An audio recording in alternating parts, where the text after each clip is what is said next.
Bună, dragii mei, și bine ați revenit în bucătăria mea. Eu sunt Maria, pentru cine nu mă cunoaște, iar astăzi vom pregăti împreună croissant, cornuri delicioase făcute chiar în bucătăria noastră. O să vedeți că nu este deloc greu să le pregătiți și o să aveți un rezultat fantastic.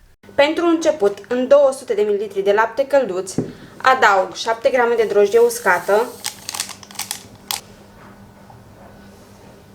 amestec până se dizolvă mierea și lăsăm deoparte până pregătim celelalte ingrediente. Am aici 500 de grame de făină, făină de tip 00, fac o gaură ca și cum aș face forma unei fântâni. Adaug 3 linguri de zahăr, aproximativ 70 de grame de zahăr tos, 70 de grame de unt la temperatura camerei. Adaug 3 plicuri de zahăr cu aromă de vanilie, un praf de sare, 2 ouă,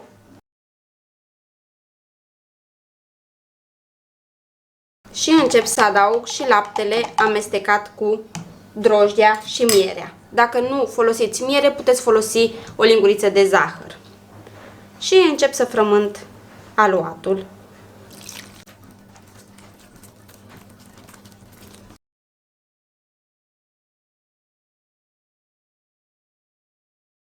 După cum vedeți, este încă mult prea moale, așa că mai adaug puțină făină.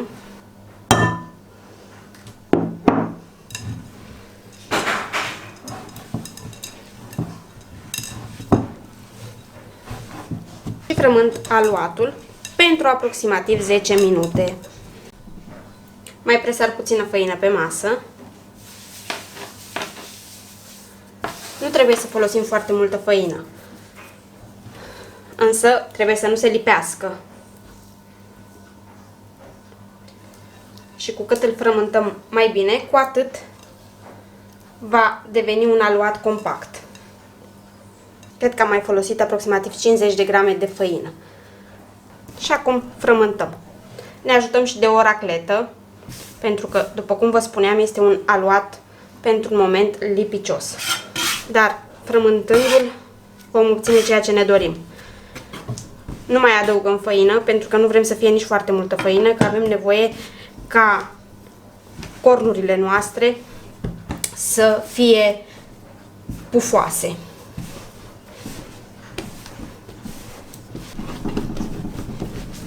Aceasta este consistența aluatului.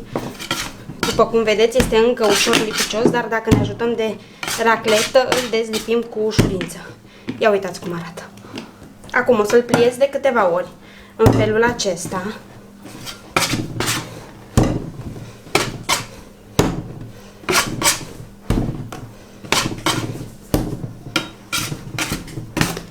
Și mergem cu aluatul într-un bol. Bolul îl ung cu puțin ulei. Iau aluatul și îl pun în bol.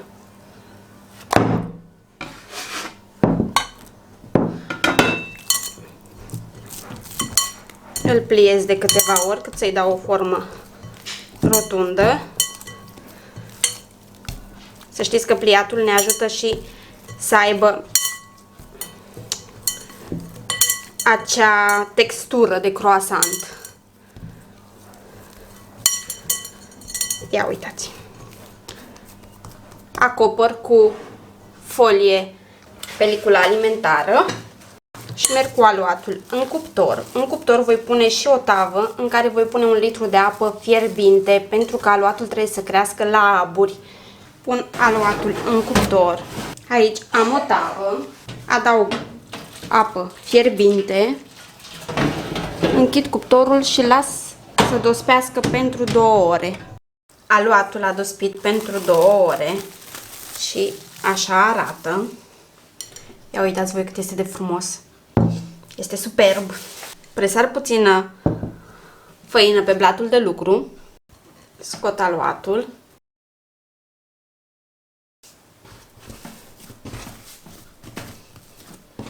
Formez un sul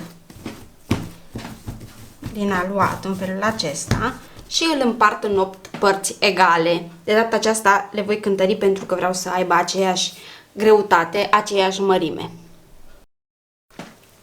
Acum, din fiecare bucată de aluat, voi forma câte o bilă. O aduc din margini către interior în felul acesta.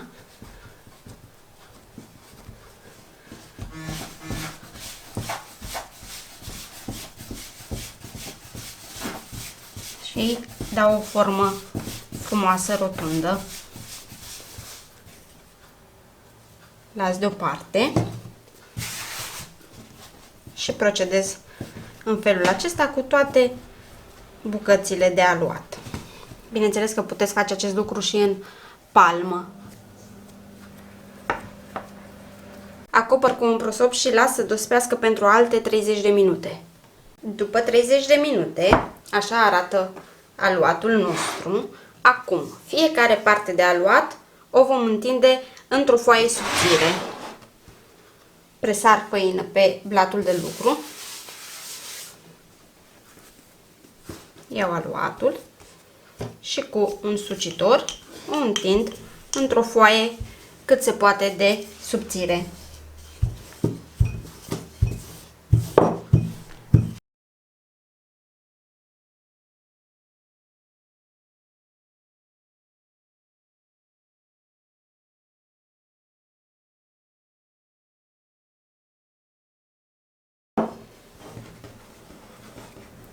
Ia uitați așa să fie.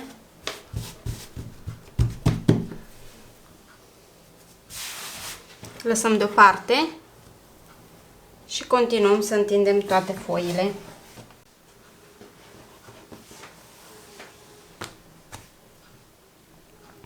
Așa arată foile.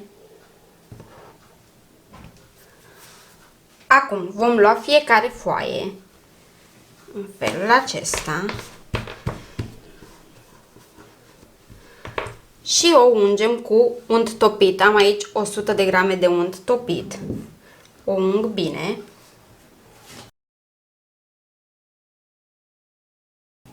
Și presar zahăr. Vin cu următoarea foaie. Ung cu unt.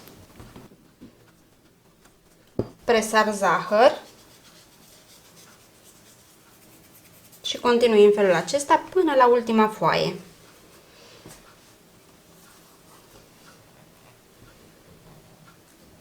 Am ajuns la penultima foaie, pe care de asemenea o ung cu unt și presar zahăr.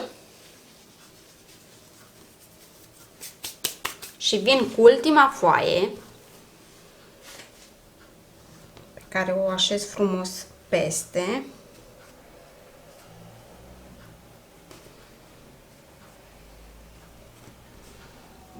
Pe care nu o ung cu nimic.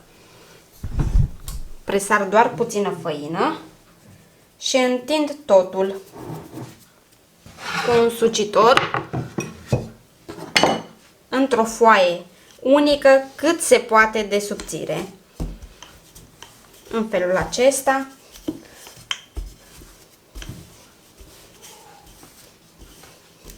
Ia uitați voi ce foaie subțire și frumoasă am obținut. Și totul foarte, foarte simplu. Aceasta este grosimea. Pentru a avea o față mai frumoasă pentru cornuri, eu am întors aluatul pe partea cealaltă. Acum îl voi împărți în 16 părți, în 16 triunghiuri. Presar puțină făină în primul și în primul rând și mai nivelez puțin. Nu-mi dau seama dacă se vede bine acolo, dar ar trebui să se vadă. Acum vom împărți aluatul în 16 părți. O să-l presar cu făină, o să presar cuțitul cu făină. Haideți să vedem ce reușim să scoatem.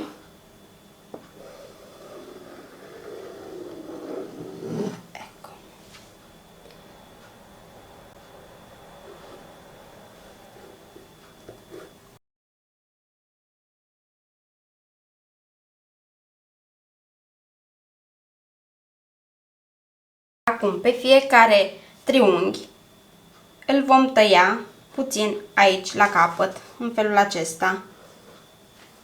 Nu știu din ce parte să vă arăt mai bine. Doar puțin.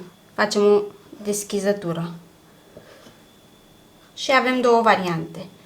Lăsăm cornurile simple sau le umplem. Eu voi face jumătate din cornuri simple și jumătate le voi umple. Pentru cornurile simple, tot ce trebuie să fac este să merg din partea aceasta. O să iau câteva triunghiuri să le dau deoparte pentru a mă descurca mai ușor și a vă arăta și vouă mai bine. De aici lipim și rulăm cât se poate de strâns. Ia uitați voi.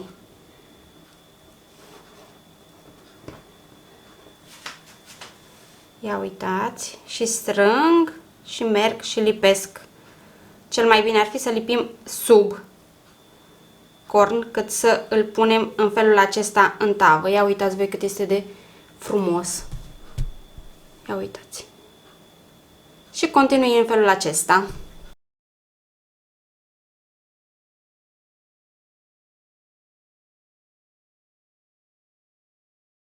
O altă parte, eu o voi face umplută. Voi face cornuri cu ciocolată și cornuri cu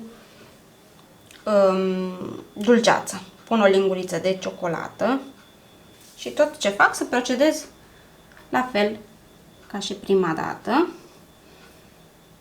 în felul acesta, cât să formez un corn. Bineînțeles, se pot umple acum sau le puteți umple la final.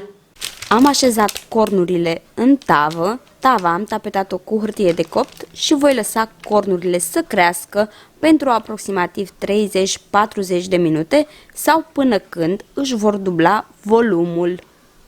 Am aici un ou, adaug și aproximativ o lingură de lapte și bat totul foarte bine.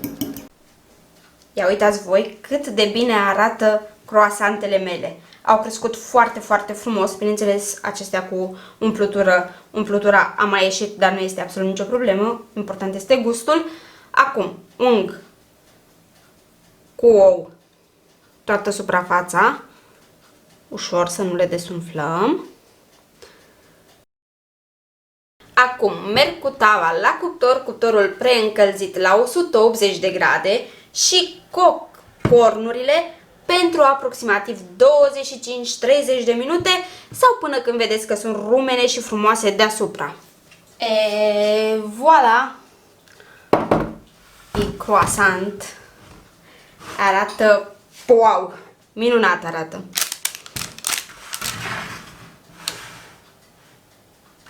25 de minute au stat în cuptor. Haideți să vedeți și mai de aproape.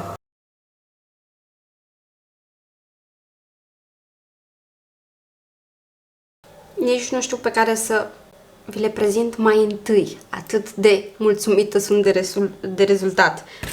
Mă și bâlbâi. Presar zahăr pudră. Haideți să vedem cum arată și în interior.